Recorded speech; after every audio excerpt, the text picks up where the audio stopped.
Next question देखिए,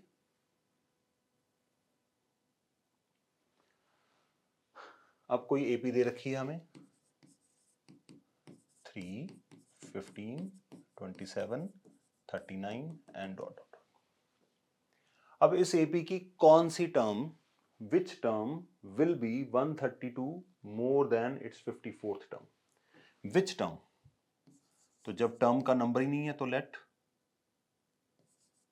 ए and B required term. तो उसने क्या बोला है कि विच टर्म, विच टर्म का मतलब इसको कट कर देते हैं, इसकी जगह ए एन लिख देते हैं। ए एन विल बी, तो मैंने आपको थोड़ी देर पहले बताया था विल बी का मतलब क्या होगा, इक्वल टू। तो will be, shall be, like was, were, is, am, सारे क्वेश्चंस, सारे वर्ड जो हैं इक्वल टू में कन्वर्ट हो जाते हैं। तो यहाँ पे क्या है, ए एन विल बी 132 मोर का मतलब प्लस किससे, 54th टर्म, ये पूछा गया है। तो विच टर्म का मतलब हमें ये वाली टर्म पता करनी है कि कौन सी होगी। तो A N equal to 132 plus ए 54। अब इसको सॉल्व करते हैं, देखिए।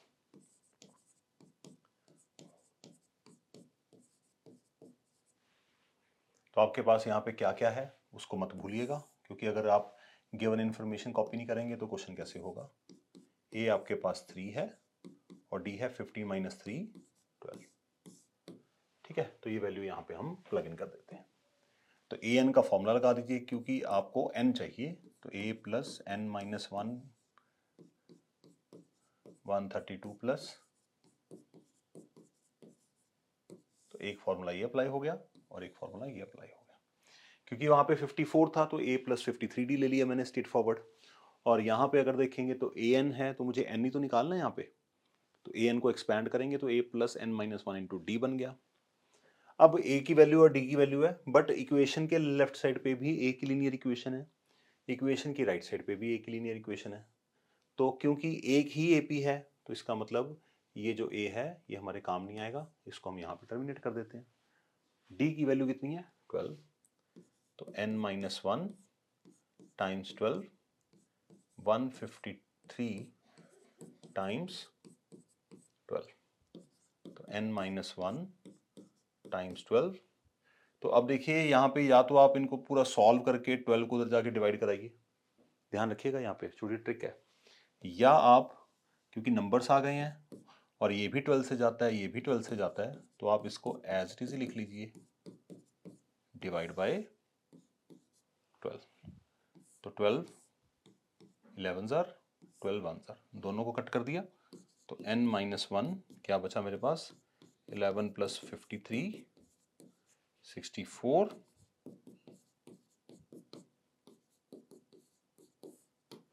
तो n की वैल्यू आएगी 65।